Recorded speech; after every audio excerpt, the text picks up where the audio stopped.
Mis queridos peregrinos, muy buenos días, espero que estén muy bien.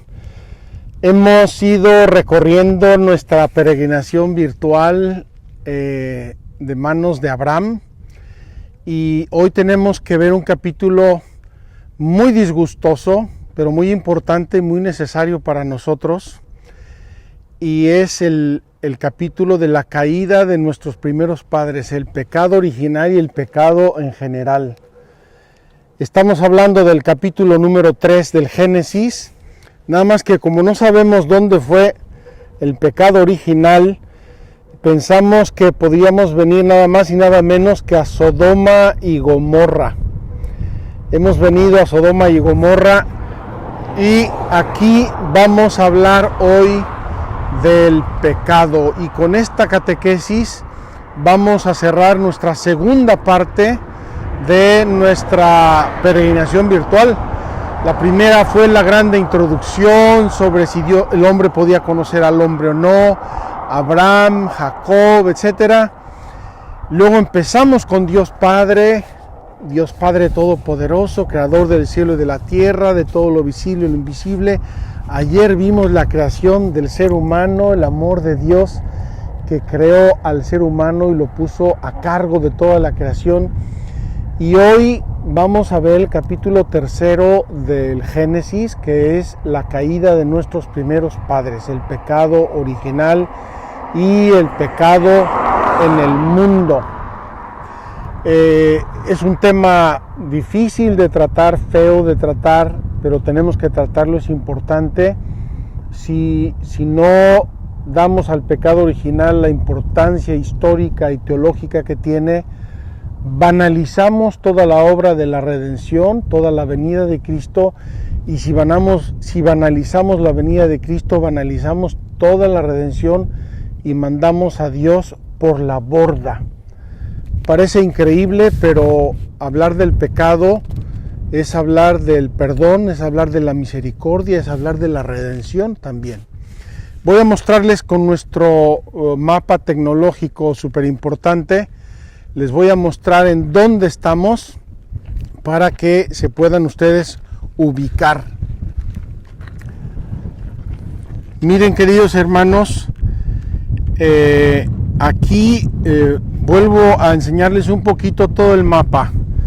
Hemos estado en la parte norte, hace 2 días estuvimos aquí en Rosh Hanikra, luego grabamos la creación del hombre en Magdala, y hoy hemos viajado todo el Valle del Jordán, hemos atravesado todo el Mar Muerto y estamos aquí, Monte Sodoma.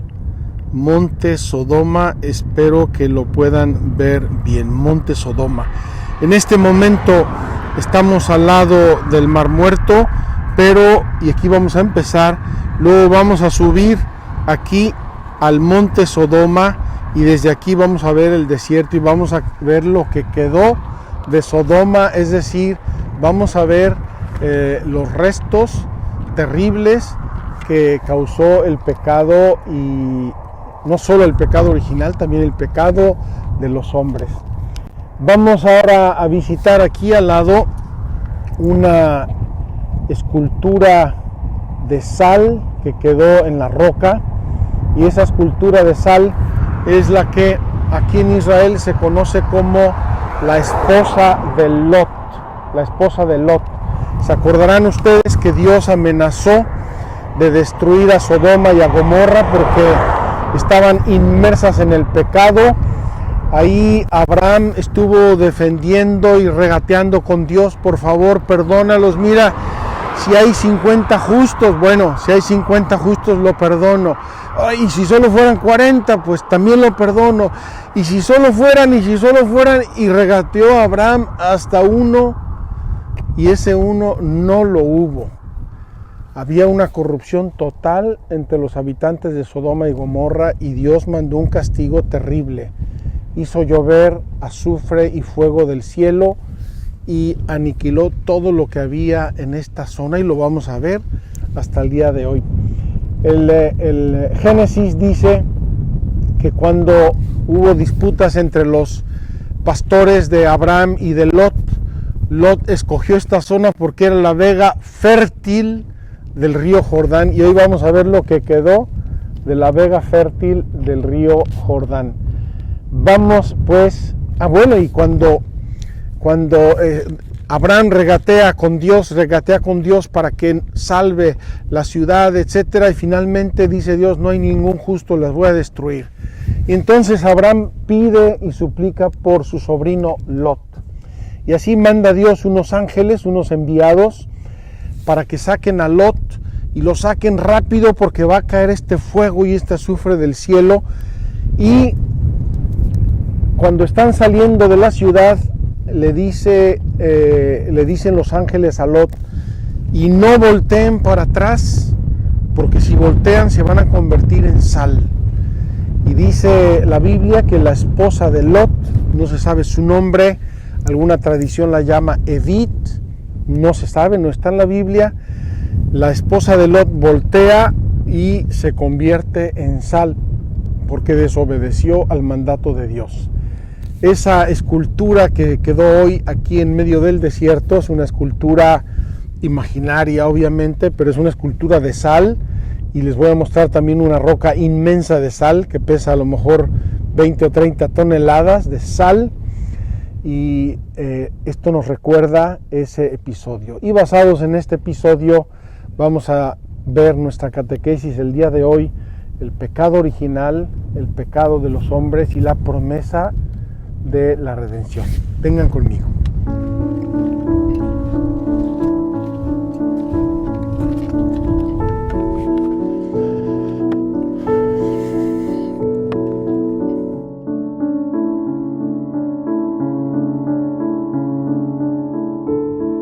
Queridos amigos, acaba de terminar una nueva cuarentena, creo que ya vamos en la tercera o cuarta cuarentena, y se ve enseguida que muchos judíos han salido al campo a dar la vuelta, a hacer picnic, y hasta han venido aquí a la escultura de la esposa de Lot. Por eso se ven algunos coches, hemos estado viendo mucha gente, muchas motos que pasaban un poco por todos lados. La gente tendrá muchos deseos de salir de casa, como imagino que estamos ahora en todo el mundo. Es impresionante venir a este lugar, saber que en otros tiempos, en tiempos antiguos, era una zona fértil, hermosa, llena de vegetación y buena para los cultivos, y ver ahora que solamente hay piedras y tierra y que apenas crece alguna que otra planta, algún que otro arbusto. Queridos amigos, estamos llegando aquí a la escultura, famosa escultura que en Israel llaman la esposa de Lot, y les voy a mostrar a ver cómo hacemos, porque esto está muy enlodado, ha llovido recientemente. A ver cómo hacemos para que puedan ustedes ver un poco esto. Espero que no me quede yo aquí empantanado. Gracias a Dios tengo el báculo de Abraham, y con esto puedo ver un poco cómo está la tierra. Sí se puede caminar.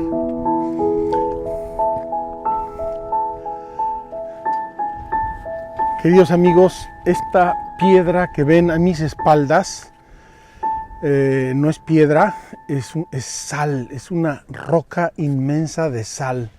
Yo no sé si pesa 30, 40, 50 toneladas. Y también aquella esfinge, podríamos llamar esfinge, que está allá arriba en la roca, es inmensa, es grandísima y es de sal. Por eso tradicionalmente este lugar se considera como el lugar de la esposa de Lot. Les recuerdo, es una remembranza de un pasaje bíblico muy importante y muy comprometedor para nosotros de recordar. Quiero hacer un brevísimo panorama del inicio del Génesis. Y Génesis significa origen, inicio, fuente, ¿verdad? El libro del Génesis nos está diciendo, con el lenguaje propio de ese libro, con los caracteres del autor sagrado, que en forma de imágenes nos está diciendo las verdades iniciales, las verdades originales de la revelación. Dios crea el mundo, crea todo, todo es bueno, Dios lo ama, Dios crea al hombre, el hombre es el rey de la creación, Adán es el encargado de poner nombre a todas las criaturas. Finalmente Dios le da a Adán la mujer que lo acompañe, carne de mi carne, hueso de mis huesos. Están felices y encantados de la vida, y en ese ambiente y en esa situación paradisíaca, nunca mejor dicho, paradisíaca del paraíso, Dios nuestro Señor quiere probar al ser humano, como probó a los ángeles, para ver si le obedecen, para ver si ameritan más. Dios nuestro Señor en su providencia permite pruebas y tentaciones a los seres humanos, lo ha permitido siempre, y parece como que estuviera en la mente de Dios. Pero no es para fastidiarnos, es para enriquecernos, para glorificarnos, para darnos todavía más. Y así Dios permite que los seres humanos sean tentados por Satanás.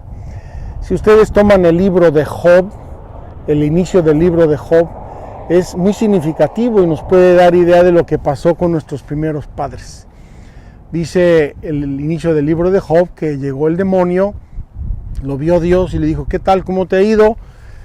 También lenguaje bíblico, hay que entender las expresiones de la Biblia. ¿Cómo te ha ido? Dice: pues andaba yo por la tierra dando vueltas. Y le dice Dios: ¿y no viste a mi siervo Job, que es muy santo y muy bueno? Y le dice el demonio: claro, es bueno y santo porque no lo has probado, pero pruébalo, ya verás, a ver si te bendice. Y Dios le dice: te doy permiso de que lo tientes, te doy permiso de que lo pruebes.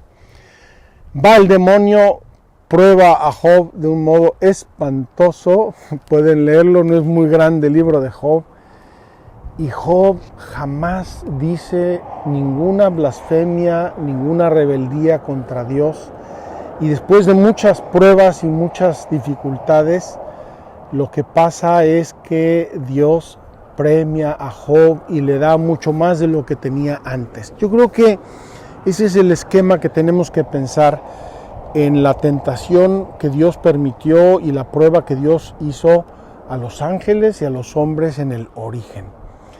Pues resulta que los hombres cayeron, con eso se introduce el pecado en el mundo, el pecado original. Ya hablamos de eso un poco, pero vamos a repetir en la catequesis. Este pecado se difunde en el mundo y hay en el inicio del Génesis, ya para el tiempo de Abraham, hay ya 3 momentos y 3 grandes pruebas de Dios. El primero va a ser el diluvio. Dios estaba harto del pecado, de la desviación, de la degeneración del ser humano, y le dice a Noé: construye por favor un arca porque te vas a salvar solo tú con tu familia y una pareja de cada animal. ¿Se acuerdan ustedes la historia del arca de Noé? Y manda Dios el diluvio.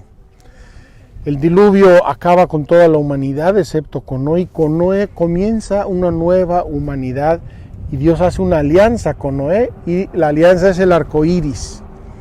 Cuando haya nubes verás un arco en el cielo, ese signo de mi alianza. Luego viene la Torre de Babel, queridos hermanos. Se juntan los seres humanos, se creen superdioses, quieren hacer una torre que llegue hasta el cielo y dominar toda la tierra, y Dios los castiga con la confusión de las lenguas. Dios permite que empiecen a hablar lenguas diversas, no se entiende nadie con nadie, aquello no funciona, imposible.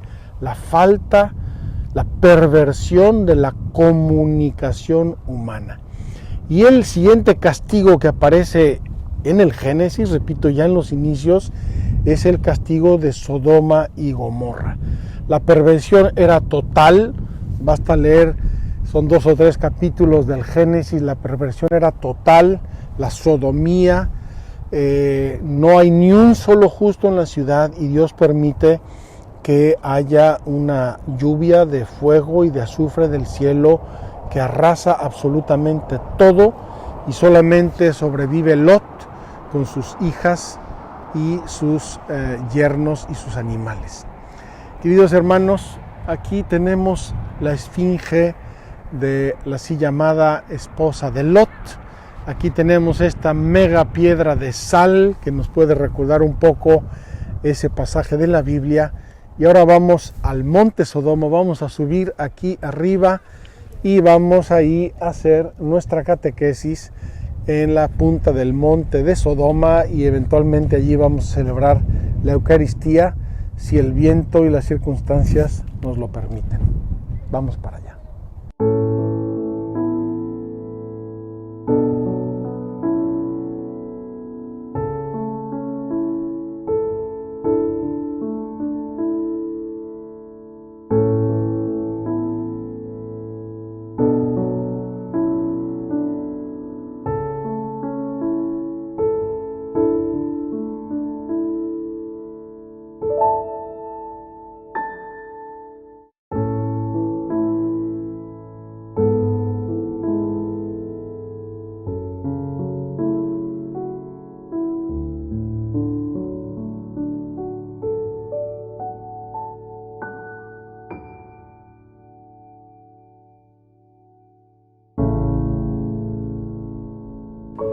Mis queridos peregrinos, hemos caminado a través del desierto casi 7 kilómetros para llegar aquí a la cima del monte Sodoma.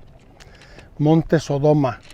Allá abajo, al lado del Mar Muerto, es donde vimos la estatua de la esposa de Lot y donde introdujimos nuestra peregrinación. Y voy a comenzar directamente, con su permiso, con la lectura de el capítulo 3 del Génesis. Vamos a leer esto, es palabra de Dios, es revelación divina, nos está delineando los rasgos de la humanidad en los inicios. ¿Qué pasó en los inicios? Les recuerdo que son los géneros literarios, es decir, es un modo como el autor sagrado quiso y pudo expresar lo que Dios le inspiró. No tenemos que tomar algunas cosas literalmente, sino en el sentido que la Biblia y la revelación nos quiso transmitir. Dice así el capítulo 3 del Génesis. La serpiente era el más astuto de todos los animales del campo que Yahvé Dios había hecho. Y dijo a la mujer: ¿Cómo es que Dios os ha dicho, no comáis de ninguno de los árboles del jardín? Respondió la mujer a la serpiente: podemos comer del fruto de los árboles del jardín, mas del fruto del árbol que está en medio del jardín, ha dicho Dios, no comáis de él ni lo toquéis, so pena de muerte. Replicó la serpiente a la mujer: de ninguna manera moriréis. Es que Dios sabe muy bien que el día en que comiereis de él, se os abrirán los ojos y seréis como dioses, conocedores del bien y del mal. Y como viese la mujer que el árbol era bueno para comer, apetecible a la vista y excelente para lograr sabiduría, tomó de su fruto y comió. Y también dio a su marido, que igualmente comió. Entonces se les abrieron a entrambos los ojos y se dieron cuenta de que estaban desnudos. Y cosiendo hojas de higuera se hicieron unos ceñidores. Oyeron luego el ruido de los pasos de Yahvé Dios que se paseaba por el jardín a la hora de la brisa. Y el hombre y su mujer se ocultaron de la vista de Yahvé Dios por entre los árboles del jardín. Yahvé Dios llamó al hombre y le dijo: ¿Dónde estás? Este contestó: Te oí andar por el jardín y tuve miedo porque estoy desnudo, por eso me escondí. Él replicó: ¿Quién te ha hecho ver que estabas desnudo? ¿Has comido acaso del árbol del que te prohibí comer? Dijo el hombre: La mujer que me diste por compañera me dio del árbol y comí. Dijo pues Yahvé Dios a la mujer: ¿Por qué has hecho esto? Y contestó la mujer: La serpiente me sedujo y comí.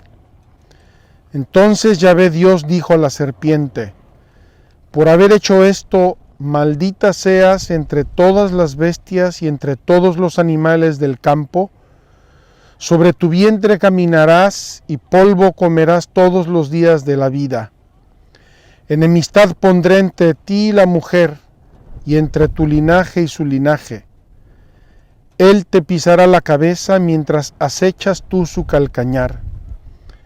A la mujer le dijo: Tantas haré tus fatigas cuantos sean tus embarazos. Con dolor parirás los hijos. Hacia tu marido irá tu apetencia, y él te dominará. Al hombre le dijo: Por haber escuchado la voz de tu mujer y comido del árbol del que yo te había prohibido comer, maldito sea el suelo por tu causa. Con fatiga sacarás de él el alimento todos los días de tu vida. Espinas y abrojos te producirá, y comerás la hierba del campo.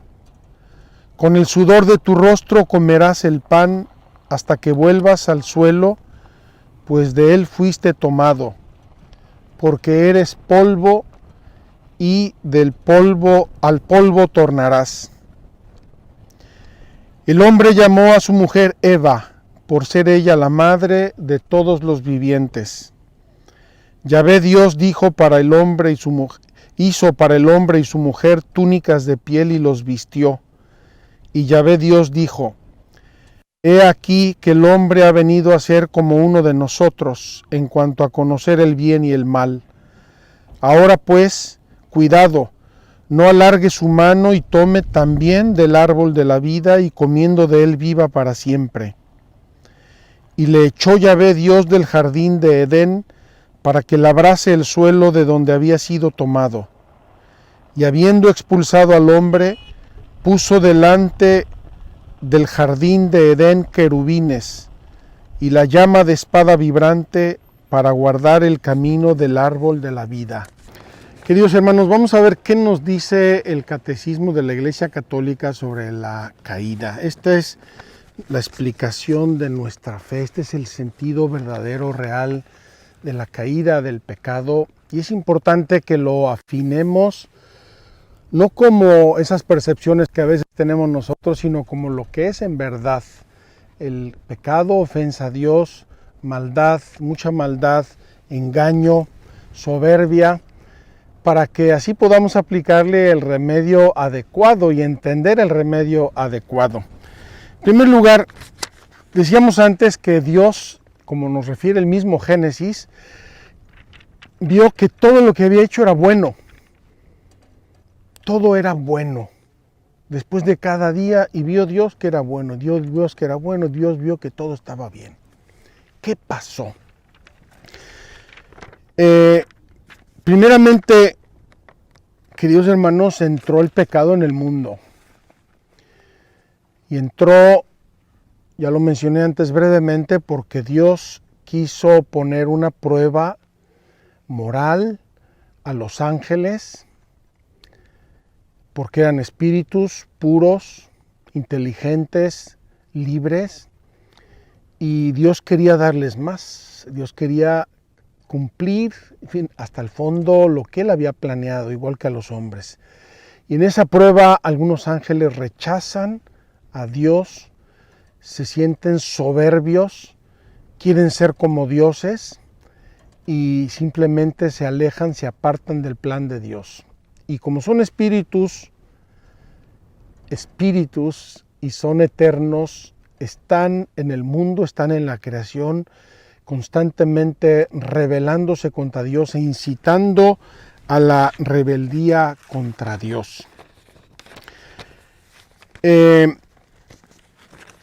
No son omnipotentes porque no son dioses. Estos ángeles tienen un poder limitado, ejercen un influjo limitado en la medida en que Dios nuestro Señor, con una voluntad permisiva, les deja actuar en el mundo, porque así quiso Dios respetar nuestra libertad. Y por eso vemos que se aparece el demonio en forma de serpiente. ¿Qué hace el demonio con Eva? Comienza inmediatamente diciéndole una mentira.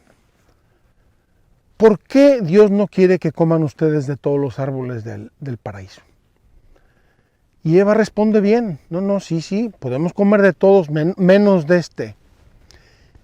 Y entonces, segunda mentira, claro, Dios sabe que si ustedes comen esto, serán como dioses. Esta frase a los padres de la iglesia, a los teólogos, les ha hecho intuir la tentación en que cayó Satanás, el mismo demonio, Lucifer. Seréis como dioses. Es la tentación del orgullo, es la tentación de la vanidad, es la tentación de la soberbia. Querer ser como Dios, querer ser yo mi Dios, la egolatría. Y entonces Eva, viendo el fruto y que era apetecible, etcétera, etcétera, comió de él y le dio a Adán. También aquí la acción del demonio y del pecado es que si ya caí yo, que caiga el vecino, y así caemos todos estamos fastidiados. Queridos hermanos, de todos los males que se ven en la humanidad, en nuestra sociedad cada día, tantísimos males morales y físicos, a veces nosotros pretendemos darles explicaciones psicológicas, a veces pretendemos darle explicaciones sociológicas, incluso fisiológicas. Esta persona, claro, es que mira, nació con la luna en 3/4, el otro no, claro, hace 20 generaciones su tatarabuelo Chosno, quién sabe qué hizo. Entonces, como si tuviéramos un condicionamiento irreversible. Tendríamos que llamar las cosas por su nombre. Hay debilidades, es verdad, hay condicionamientos, es verdad, y hay pecado. Y hay que llamar las cosas por su nombre, porque si doramos la píldora, nunca vamos a encontrar la solución verdadera. Y queridos hermanos, la solución verdadera al pecado es el amor de Dios, es la gracia de Dios y es la redención. Tanto es así que en este mismo pasaje que acabamos de leer está apenas sucedido el pecado original, está ya la promesa de una redención, de modo velado todavía, de modo simbólico si quieren, pero Dios le dice a la serpiente que su descendencia y la descendencia de la mujer van a estar peleando, y la descendencia de la mujer le va a aplastar la cabeza al demonio. Y esa descendencia de la mujer, queridos hermanos, es Jesucristo.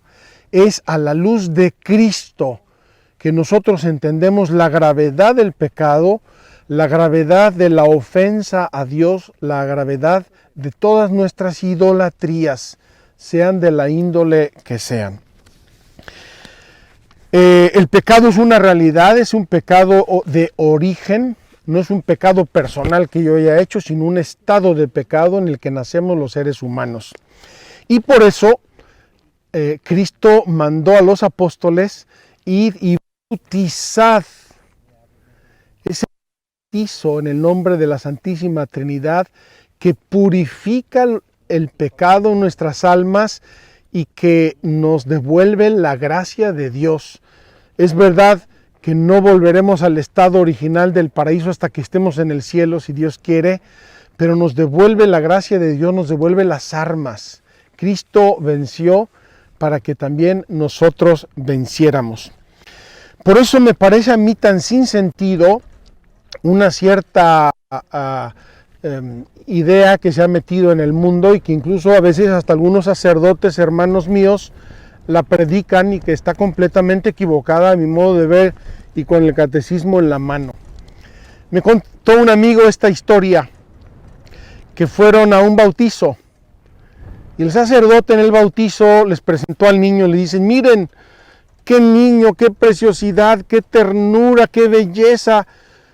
Eso de la pecado original es un modo de decir las cosas, pero ¿cómo es posible que haya pecado en una criatura infinitamente bella, salida de la mano de Dios?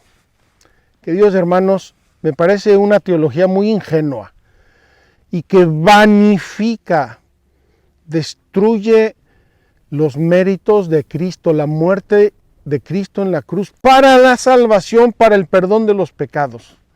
Es verdad que un niño no puede tener pecados personales, no tiene conciencia, ni edad, ni modo de hacerlos, pero nace en un estado de pecado que, como hemos venido diciendo, es el pecado original.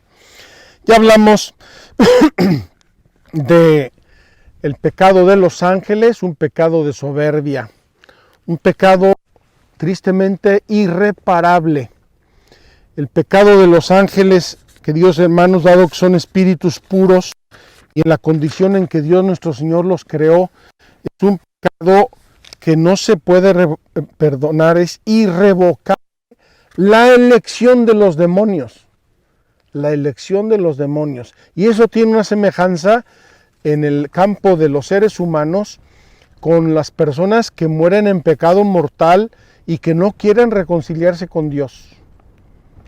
Dios no puede obligar a nadie a la conversión. Dios no puede obligar a nadie a que redima o purifique sus pecados con la gracia si uno no quiere. Es lo que el Evangelio llama el pecado contra el Espíritu Santo.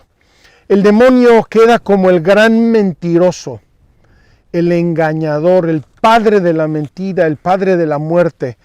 Los evangelios nos van a hablar del demonio de muy diversos modos, pero todos son muy serios y que debemos considerar con mucha atención. Este poder que tiene el demonio, que es lo que llamamos también el poder del mundo, ¿verdad? El mundo en oposición de Dios. Ya saben que la santificación y la salvación de los seres humanos tiene tres enemigos: el demonio, el mundo y la carne. Tres enemigos del alma, decía el catecismo antiguamente: el demonio, el mundo y la carne. El demonio porque es el padre de la mentira. El mundo porque esa mentira que el demonio ha ido introduciendo en el mundo va tomando formas sociales, va tomando formas psicológicas, va tomando formas de modas, de ideologías. Y la carne porque el pecado original introdujo en nosotros la concupiscencia. Pero, queridos hermanos, esta acción del demonio y del pecado en nuestra vida, Dios jamás permite que seamos tentados por encima de nuestras fuerzas. Eso nos lo enseña también la Escritura. Dios permite al demonio a veces que nos tiente para nuestro bien, para nuestro crecimiento, para nuestro ejercicio en la virtud, a veces para nuestra humildad, como en el caso de Pedro, que negó a Jesús y se lo advirtió Jesús, pero eso seguramente lo dejó humilde para el resto de su vida y era importante también para su misión. Dios no permitirá jamás que seamos tentados por encima de nuestras fuerzas. El que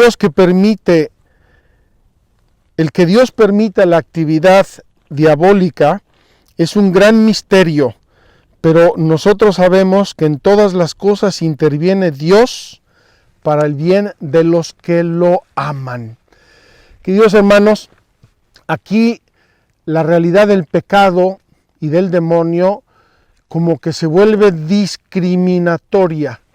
Si yo amo a Dios, la tentación me sirve de prueba y de crecimiento. Incluso algunas caídas Dios puede permitir, ¿verdad? Porque como dicen el proverbio, no hay mal que por bien no venga, no hay mal que por bien no venga.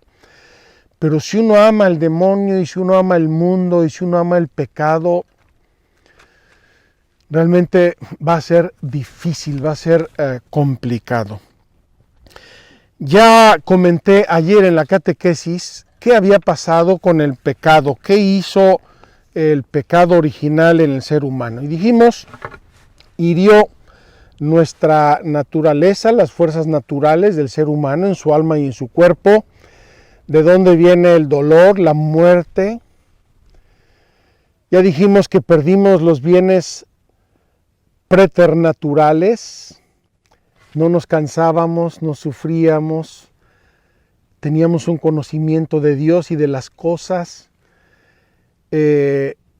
no padecíamos dolor, no teníamos fatiga, verdaderamente, y no teníamos la concupiscencia sobre todo. El pecado original nos dejó ese daño, esa condición que nos hace difícil y que nos implica que nuestra vida sea una lucha, sea una conquista.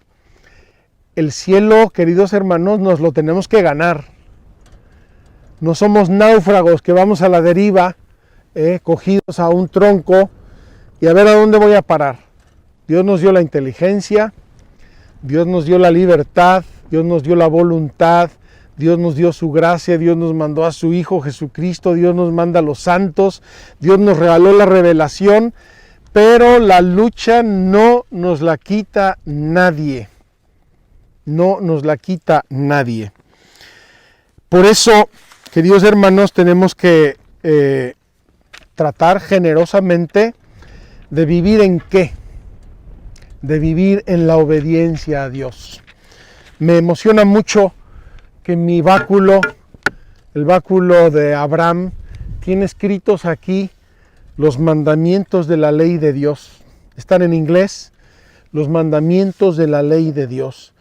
Porque así como Adán introdujo el pecado en el mundo por una desobediencia, y esa desobediencia se ha ido propagando por generación, porque en Adán pecamos todos, nos enseña San Pablo, en Adán entró la corrupción en el género humano, así por la obediencia de otro, que es Jesucristo, entró la salvación y nos fueron devueltas las gracias y los bienes que Dios nos había otorgado y nos abrió las puertas del cielo, donde ciertamente estaremos como hijos, con el Hijo, contemplando al Padre en la eternidad. La obediencia de la fe. Pero decía yo antes, si no llamamos las cosas por su nombre, ahora se han metido muchas modas, hay una corrupción del lenguaje espantosa en el campo de la moral. Ahora a los pecados a veces gravísimos se les llama rehacer la vida. No. Tiene derecho a rehacer su vida, es decir, a vivir en pecado, ¿verdad? Ay no, pobrecito, es que mira, ha sufrido tanto de chico, lo bulearon en el colegio, entonces tiene todas las excusas para hacer lo que le dé la gana. Y cuando hablamos del pecado, queridos amigos, podemos hablar de pecados individuales, singulares. Yo, pues soy ser humano, soy débil y tuve la desgracia de caer en un pecado, punto. Pero ¿qué pasa además cuando ese pecado se convierte por repetición de actos, se convierte en un mal hábito, en una adicción? Verdaderamente el demonio nos esclaviza y nos esclaviza con mentiras. ¿Cuántas veces he escuchado yo personas que tienen adicciones ya muy notables y todo el mundo las nota menos ellos? No, si yo dejo de tomar el día que quiera, mañana si quiero dejo de tomar, ¿saber? ¿Dejo de tomar? No, es que yo fumo solo marihuana, pero es de vez en cuando y no me va a pasar nada, ¿sí? Tú eres el único al que no le va a pasar nada con la marihuana. Y así nos hacemos engaños, no llamamos las cosas por su nombre y poco a poco nos vamos enredando, no solo en el pecado, sino en el hábito, en la dependencia y en la adicción. Aquí estamos ya entrando, ¿no?, en el campo de el catecismo en la parte del credo, sino en la moral, pero creo que es importante que lo contemplemos, que hablemos de esto con seriedad, con madurez. Las consecuencias del pecado ya las vimos: la muerte del alma en su vida de gracia, el género humano quedó dañado, entró la concupiscencia, perdimos tantos bienes, tantas gracias. El pecado original, que será transmitido por propagación a toda la humanidad, es decir, por la transmisión de una naturaleza humana privada de la santidad y de la justicia originales. Por eso el pecado original es llamado pecado de una manera análoga. No es un pecado en sentido de pecado personal, sino que es un pecado contraído y no cometido. No cometí yo el pecado original, lo contraje en el momento mismo de mi concepción. Queridos hermanos, viniendo aquí ahora en el camino por el desierto, pensando en el Génesis, los orígenes, ya les dije, el castigo de Adán y Eva expulsados del paraíso terrenal, no sea que vayan a alargar la mano al árbol de la vida. Y tenemos que hacernos un examen de conciencia si no estamos alargando la mano al árbol de la vida. Porque el que toca la sexualidad está tocando el origen de la vida. El que toca formas artificiales de crear la vida humana está alargando la mano al árbol de la vida. Decía yo que viniendo por aquí, pensamos en la expulsión de nuestros primeros padres del paraíso, el pecado, todo lo que trajo. Hablamos del arca de Noé, el diluvio universal, hablamos de la torre de Babel, hablamos finalmente de Sodoma y Gomorra. Recorrimos unos 20 kilómetros de desierto donde no se vio una sola planta. Esto que fue el valle maravilloso que escogió Lot, cuando Abraham y Lot se dividieron la tierra prometida, Abraham le dijo a Lot, escoge tú lo que quieras, y Lot vio la vega del Jordán, y vio que era fértil y muy buena, y dice, yo me quedo con esto. Y Abraham dice, yo me voy por el otro lado, y se fue a Hebrón, y luego a Betel, y a Siquem, como hemos ya venido hablando. Queridos hermanos, si esta era una zona fértil, hermosa y maravillosa de la tierra prometida, y ahora es un desierto donde no he visto una planta en 20 y tantos kilómetros, posiblemente sea una imagen de lo que es el pecado, de lo que es la devastación que el apartamiento de Dios, la desobediencia de Dios, el orgullo causa en la vida humana. Tenemos que pensarlo bien, tenemos que considerarlo con toda seriedad, queridos amigos, queridos peregrinos. En la peregrinación de la vida el pecado nos va cargando piedras. Hoy recojo una, mañana otra, un día una chiquita, otro día una grandota, un día una lápida.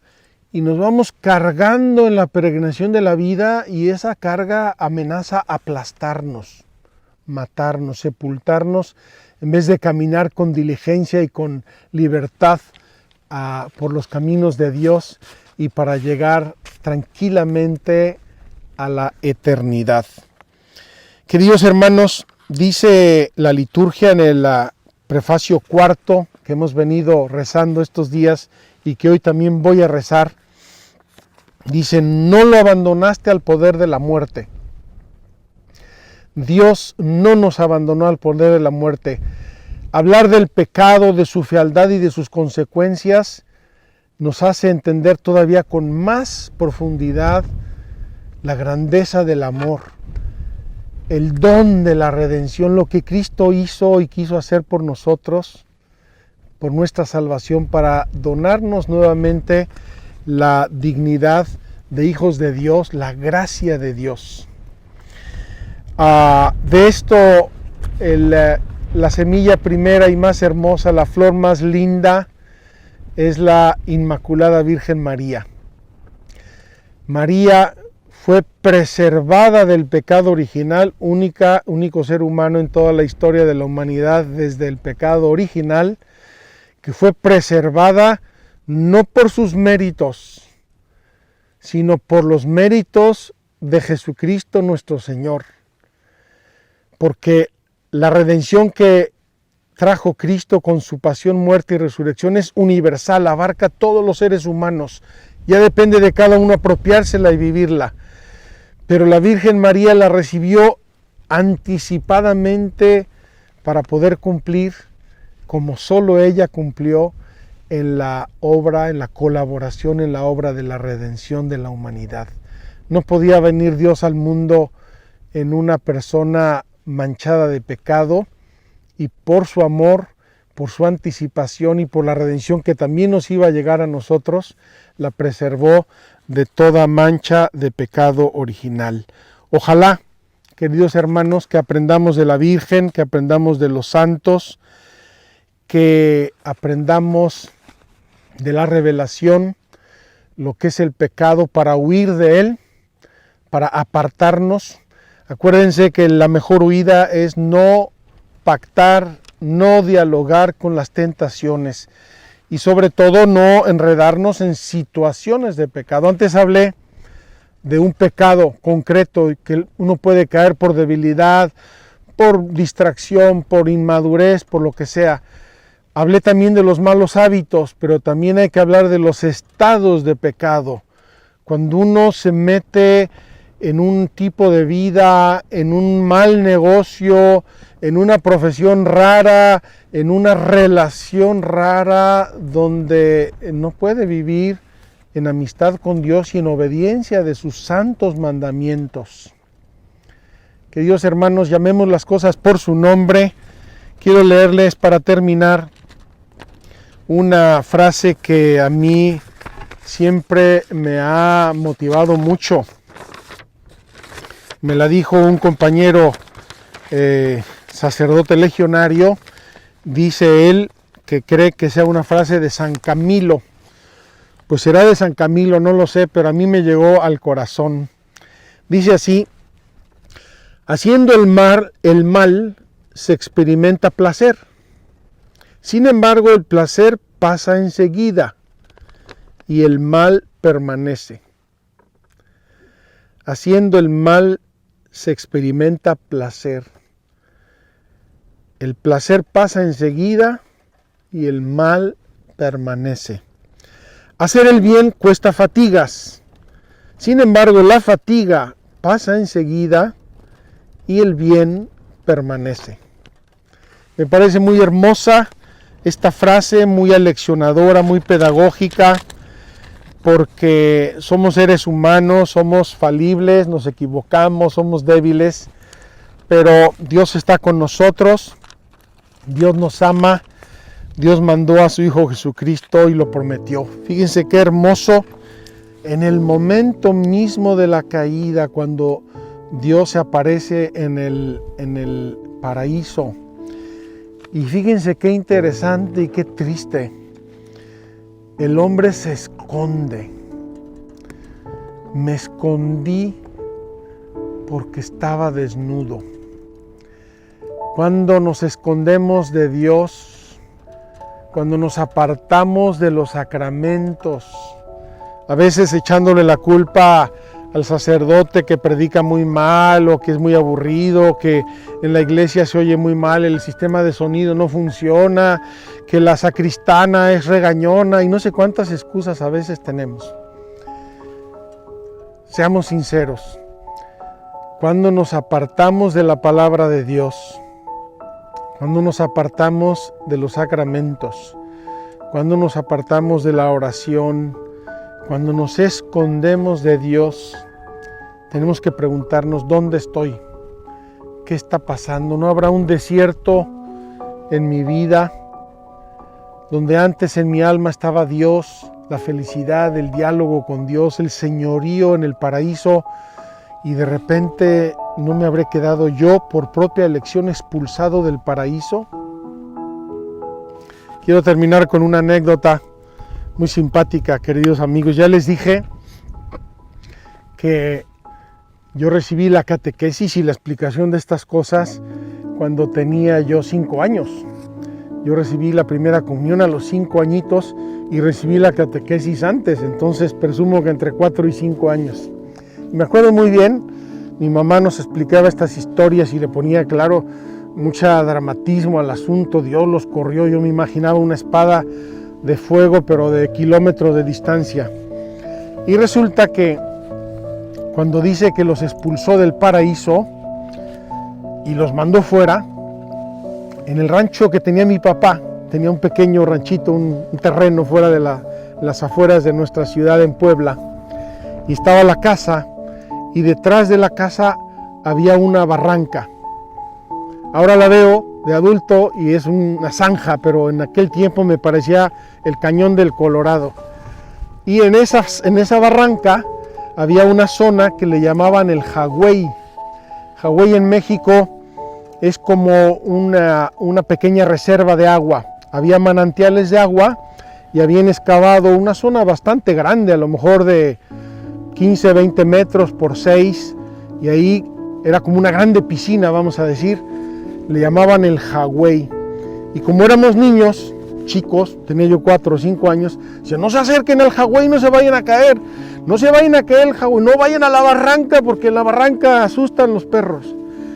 Entonces cuando mi mamá nos explicó que Dios sacó a Adán y Eva del paraíso y puso un ángel en la puerta con una espada de fuego para que no volvieran, yo me imaginaba en mi imaginación que los había sacado allá como aquella barranca espantosa que a mí me parecía el fondo del infierno. Queridos hermanos, dejemos nuestras explicaciones infantiles y nuestras concepciones infantiles y veamos en el contraluz del amor y la misericordia de Dios la gravedad, la fealdad del pecado, los estados de pecado, los hábitos y vicios que nos alejan de nuestra dignidad. En vez de estar felices, en armonía con Dios, con la naturaleza, con nuestros hermanos, con nuestra familia y con todo mundo, acabamos en pleito con todos. En primer lugar, con nosotros mismos. Vamos a pedirle a Dios que con esta catequesis entendamos la gravedad y la fealdad del pecado y también que agradezcamos de todo corazón la maravilla de la gracia y del perdón y del bautismo que nos devolvió nuestra dignidad de hijos de Dios.